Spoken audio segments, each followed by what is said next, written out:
Hello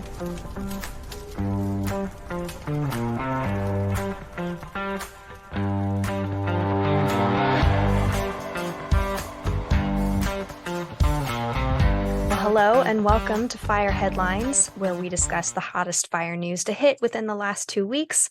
I'm your host, Inanna Hencke, and today I am joined by resident panelist Jeff Buchanan, and we are thrilled to have not one, but two guests with us, Captain Adrianne Ziyad and Deputy Chief Khalilah Yancey. Adrianne is the second vice president, and Khalilah is the secretary and treasurer for the International Association of Women in Fire and Emergency, or Women in Fire for short. This organization has an interactive nonprofit network that provides education, support, and advocacy for fire service women. We're so happy to have you join us. Welcome to the show. Thank you so much for having us. We really appreciate this opportunity to be on and talk about women in fire. Yes, so that is our topic overall today, is women in the fire service. But first, I think it would be fitting for you to tell us a bit more about your organization and what Women in Fire does to serve the female emergency responder community. Could you give us a bit of a rundown on the work that Women in Fire does? Absolutely, I would be happy to. So Women in Fire was created to help advocate and elevate women. It began in 1982 with a group of women who were visionaries and saw that there was a need for that support and advocacy. And it has just grown into something exponential. It started out being called I Women and evolved to Women in Fire. We also have some dispatchers. The organization is international. We have members in Australia, in Canada. It's been a great thing. Our vision is the same. We all are on the same page as far as our mission, vision, values, and that's to advocate for women, help them in this awesome profession to elevate to whatever level it is that they are interested in and the different avenues, and just to have them know that they have support. We provide training for them that they may not get necessarily at their own organizations. And sometimes women just kind of feel isolated when because it's not a lot of us, it's over 400,000 career firefighters in the world. And it's so few women, our percentages are low. And so we're just trying to advocate for them and trying to encourage more women to get into this awesome profession and allow them to see the opportunities that are available. Yes, and to piggyback on what Adrianne's saying, Women in Fire, we're involved in so many different projects. We currently have a FEMA grant where has enabled us to partner with NDRI and the NBFC to bring the important information about reproductive health and women in the fire service. And with NBFC, we just put out a discrimination and harassment toolkit that women can use. They can go to our website and download, or they can go to NBFC's website as well, to give you some pointers on things to do. Because as we know that women in the fire service on the career side, we're teetering at 4 to 5% overall. On the volunteer side, they're at like 15% women right now. So we know that there's a lot of issues that are sometimes not addressed. And so one of our main missions and goals are to always be that advocate and have those tools and things that the women can turn to and come to us if they need help for things. We also have a mentorship program. Women can go to our website and click on the bios of different women and see who may be a great mentor fit for them. Then, like as Adrianne said, we have conferences where women can have training where people can feel comfortable with like-minded people and not feel like they're going to be judged. So we have every other year, we have our standalone conference where we include all of that. We have workshops, we have training, but the biggest thing is the hands-on training so that women can come and throw a ladder and not feel like they're being judged and learn different techniques that they can take back.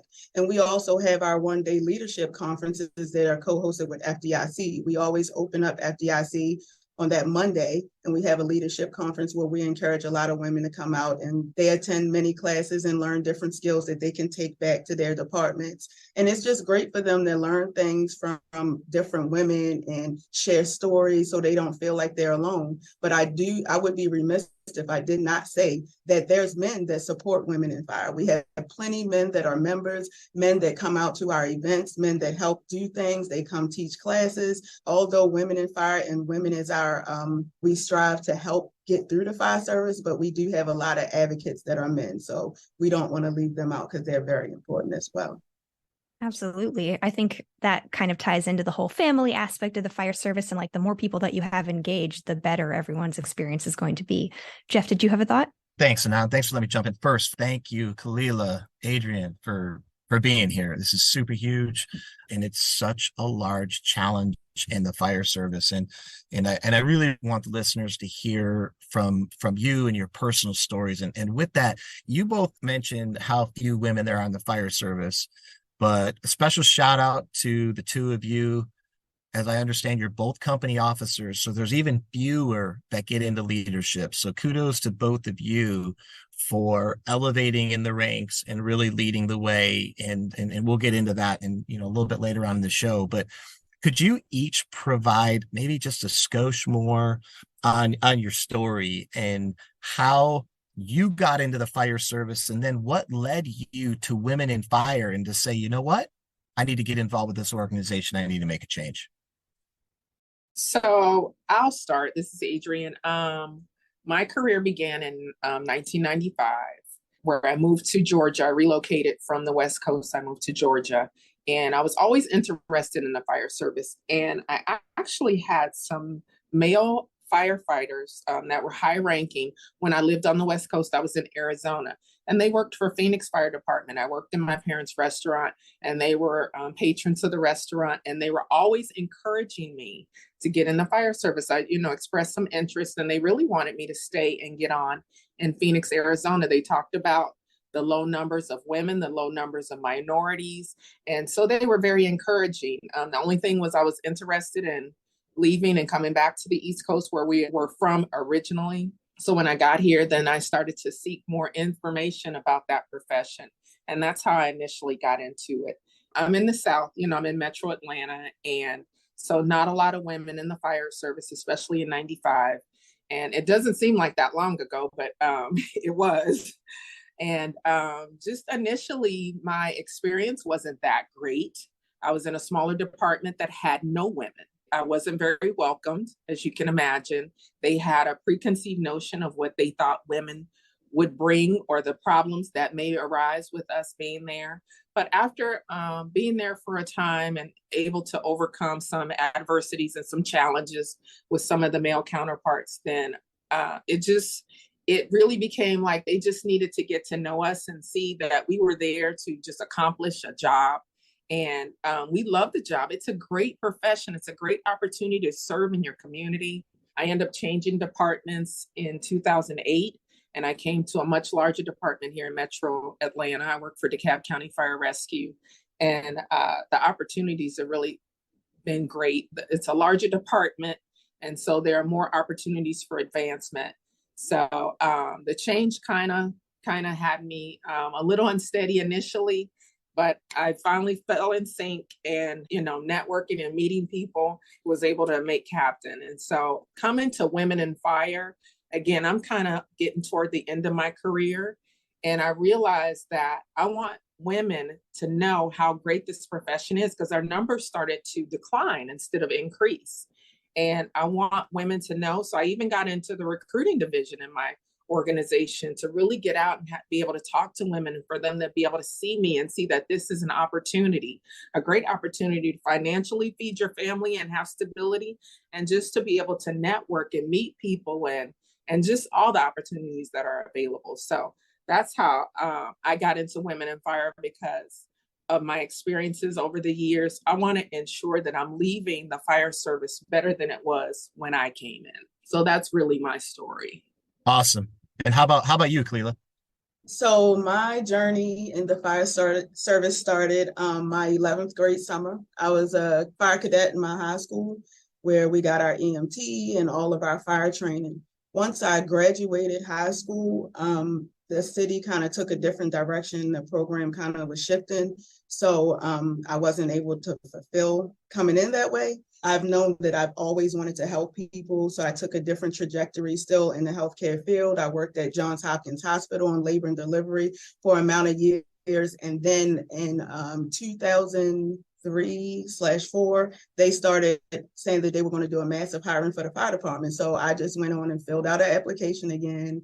And at that time, I still always kept up my EMT certification and everything because I felt like I really worked hard to get it. And like I said, I've always loved giving back to people. So as time went on, I got through the different phases, and then I was offered the opportunity to come in the fire department.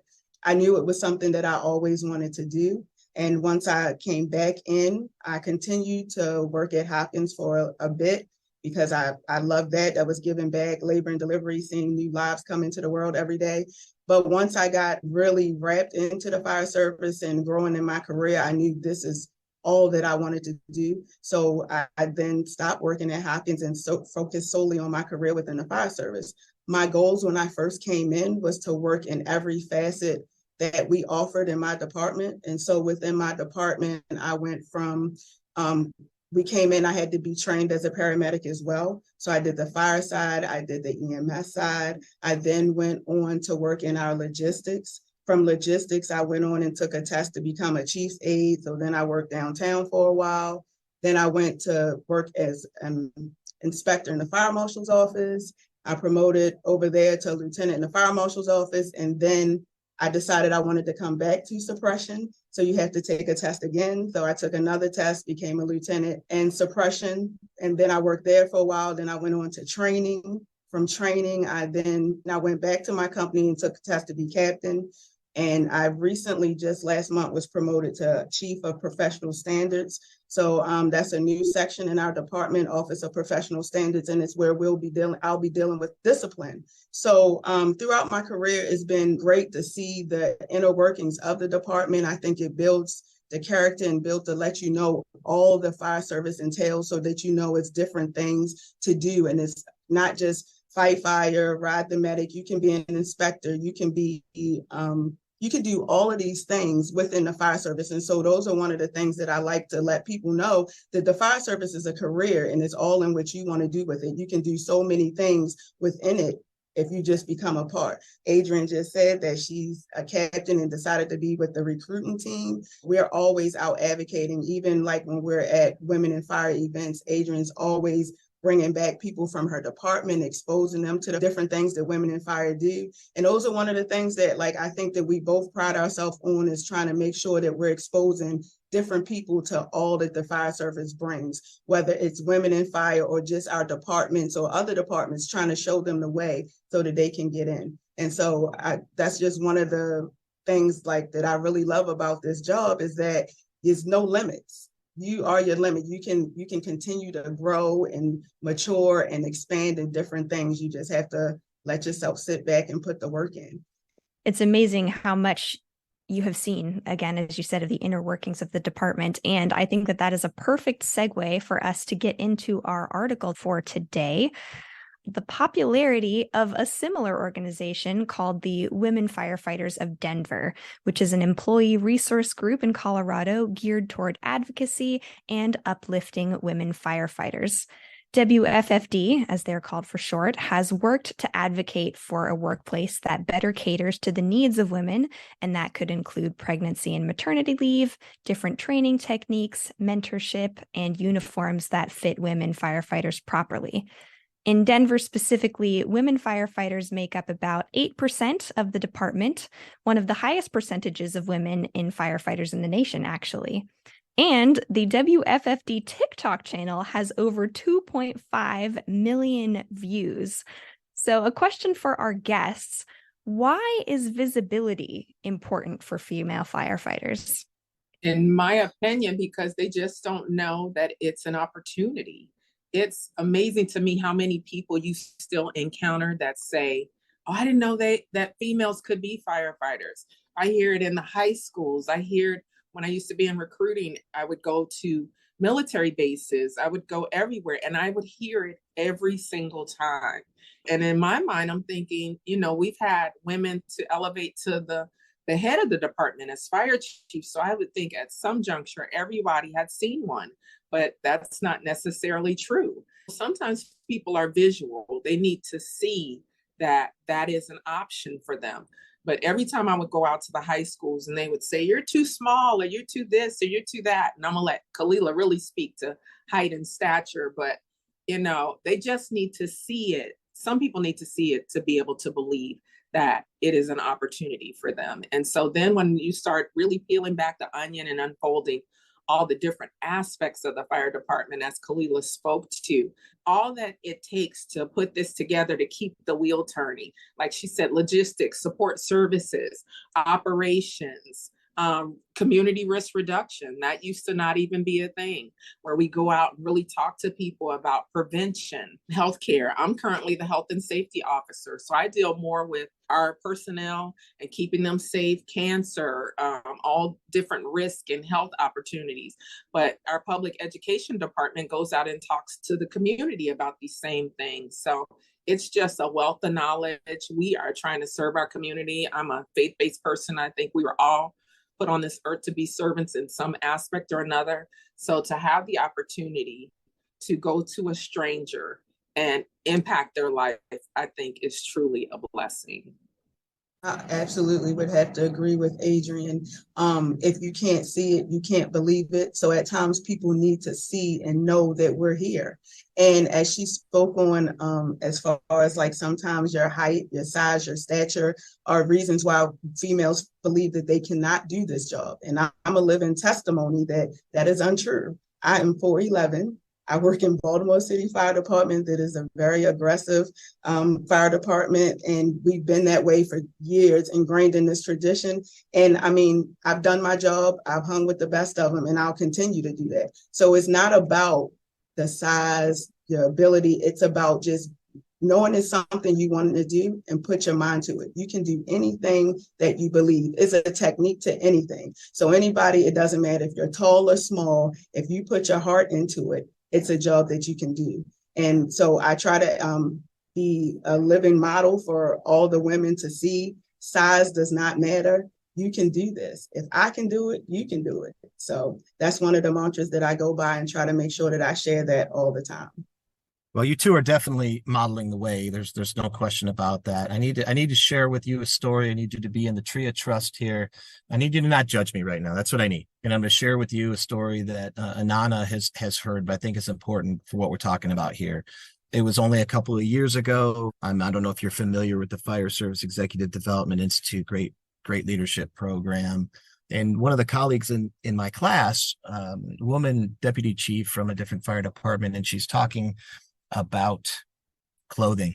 She's talking about uniforms and how her department is specifically engaging with vendors that manufacture women's clothing. And I have to tell you, I was embarrassed because I feel like I'm a pretty in tune dude. And I had never thought about it. And as I get older, it's really important for me to have clothes that aren't too big, that aren't too small. They got to fit right. I started feeling this way, let's say in the last 5 or 10 years, and instantaneously I'm like, OMG, how must women feel if they have not been wearing clothing that fit them well? Well, it struck me so much. I went immediately home to the fire department I was working in. And one of my counterparts was a woman, and there was a captain that was she was a vice president of the union. And I said, listen, I am so embarrassed. I can't believe I never thought about it before, but we have to change that here. And I was actually taken back, but they were like, oh no, we're good. We're okay with it. Having to essentially tailor the what out of men's clothing to get their uniform to fit right. And so it just kind of puts something in perspective for me. It's like, okay, even when we identify an issue, sometimes there's some culture tensions that are there that may prevent women from engaging in something like getting uniforms that fit. And so my question to you two is, how do we get more of those culture barriers broken down and really make women feel more welcome and make them feel comfortable about things like uniforms? How do we do that? If we consider it a safety issue, which it really is, then maybe people will take it more serious. Because if your gear is ill-fitting and inhibiting your performance, that's a safety issue. And that's what it does when women have ill-fitting gear. So if we start looking at it from that aspect instead of a men-women aspect, then I think that we can get more buy-in from the naysayers that don't understand why it's a problem. But it's definitely a problem. I don't think a man wants some gear that doesn't fit them properly, because they won't be able to use the maul or the Halligan or the chainsaw or throw a ladder correctly when your stuff doesn't fit you properly, that you have the right motion in your gear. And it's the same for a woman. I can go on about things like that when it comes to me. Sometimes I still have those issues. I remember coming in the fire academy, and back then, like, you definitely didn't have stuff your size. I can say we've come a long way, and they definitely try harder. But back then it was like, hey, you grab this coat, grab those boots, and you wear it. And we do roof operations here. I know a lot of people, different jurisdictions may not. And we used to do an exercise, combing the roof. Combing the roof is where you throw a ladder and you take another ladder up to put on the roof so that you can climb that one. And each time I would get to the top, my boots would fall off. My feet were so small that the boots weren't big enough. And I used to be like, hey, watch out. That's a safety issue. But I mean, those things have been corrected now. They're doing a lot better with things like that. People just need to look at it from not a male-female aspect sometimes, and look at it as a safety issue, but a safety issue that's dealing with female gear. And, maybe we can get more buy-in from the traditionalists that don't feel like women belong in a job, and just look at it like, we're all here to do a job, and let's get this done together. So let's solve this safety problem. And Jeff, I just want to add, first of all, this is a safe zone for you to be yourself. Thank you. And secondly, because I applaud you admitting that you didn't realize it. And that's okay. And once you realize that you did something about it, and that's what we ask, that's part of that support Khalilah mentioned, of our male counterparts advocating for us. And then what we have to do is, when we realize that there's a problem, then you just have to continue to advocate. Go to your leadership, talk to them. But when you come with an issue, you try to have a solution as well. So, because we can always contact the vendors, see what they offer, see what they have, and bring that to the organization. You're just gathering information. Offer to be on the uniform committee. There are all kinds of ways around that to bring to your leadership. Like, I recognize this is a problem. This is something I looked into. Is this something that we can do? If not, I can go back. I can do more research. I can information gather, because sometimes you just have to have numbers, stats.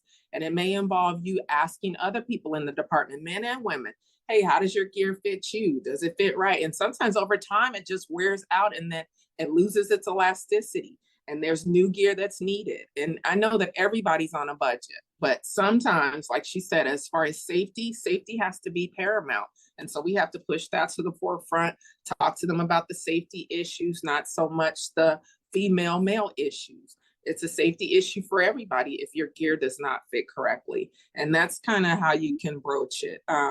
Because I've talked to numerous women at, especially FDIC and our conferences, volunteer women. I find this a lot in where they're wearing ill-fitting gear. So just try to support them however you can. We have to speak up. It's really what it boils down to. And sometimes that's an unpopular decision, but you're doing it for the greater good. And that has to always be at the forefront of your mind.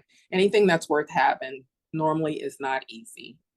Women in Fire, we have been working with research groups as well to combat some of the issues with ill-fitting gear for women. So that's another project that we have been working on, and we'll continue to work on that until we can help get other buy-in from other departments and other agencies, to understand that this is really a problem. I wanted to loop a little bit back to the women firefighters of Denver, and you mentioned that you have partnerships. Is there room, or does Women in Fire already work with state organizations that do something similar to what you do? Like, tell me a bit more about the network itself that you leverage to help connect women firefighters to each other and to allies. So we have several different avenues. We have trustees, and we also have state reps. So when we have a state rep in a particular area, we try to navigate our people who have questions, concerns to that individual, and then we try to see where Women in Fire can support that. So often we have people reach out that want to maybe put on some training or have a women's weekend or something of that magnitude. And then we see what trustee, or because we don't have a state rep, unfortunately, in every state, although we are working feverishly to have representation. We try to see where we can advocate for them, who's available, who can be there, who can go there, and just to show that support, because sometimes that's what we all need, just that support to kind of, or guidance to kind of get you where you need to be. So that's how we try to represent people in different states. As I mentioned, we have representation and trustees in other countries as well. We have 2 in Canada. We had 1 in Australia. Just wherever we can be an advocate, because there are women everywhere. And so wherever we can send you that support to help you accomplish your goal, then that's what it's about. Again, we want to help advocate and elevate these women that desire to be in the fire service, that want to be fire chiefs, or wherever they desire to be in their organization. We just want to help them find their niche, find their tool, because we all have something to bring to the table and some qualities to help make this better. Any last thoughts about this particular article topic? I think it's awesome that they're displaying all of their talents on TikTok, because TikTok is the new in thing. But for us, it's banned in certain places, so they don't let them use it. But, it gets more exposure for women overall. So I think that's awesome. And I was very proud to see it. I was wondering if I should ask whether or not Women in Fire also has a TikTok. That's a world that I am not very familiar with, but as you said, it's a great tool for visibility. So it's wonderful that folks are leveraging it and using it to do good work and to make sure that people know what's out there. We currently do not have TikTok. We have Instagram, YouTube, Facebook, but we do not have TikTok. There's been a lot of controversy in some places with TikTok, but, right now that's the mainstream thing. So a lot of people do like it. Yeah, our organization was considering a TikTok as well. So we'll keep you posted on that one, whether or not we go for it. Thanks. Let us know. We'll follow you. I'm sorry, Inanna, before you wrap up the show, I got to take this opportunity. Khalilah, Adrianne, you've been so awesome. I think you've been incredibly humble in telling your story. You're both blazing trails, pun intended. You're in leadership roles, company officer, chief officer. You're a part of so many changes that are necessary. And I just wanted to say thank you for coming on the show and sharing the message and your stories. And it's huge. Jeff, thank you so much for allowing us this opportunity. It's shows like yours and people like you all who see that there's a need and advocate, and we're all working together to accomplish the same goal. So it's truly appreciated. Thank you again. Yes, thank you, Jeff. And Inanna, we thank you so much for allowing Women on Fire to be a part of this awesome podcast. We look forward to more with you all. Thank you. If you want more information about the awesome work that Women in Fire is doing, you can visit womeninfire.org. Thank you so much for tuning in today. If you have a question for the panel, please reach out to us at fireheadlines@wfca.com and let us know what's on your mind. We'll see you back here next week for more Fire Headlines.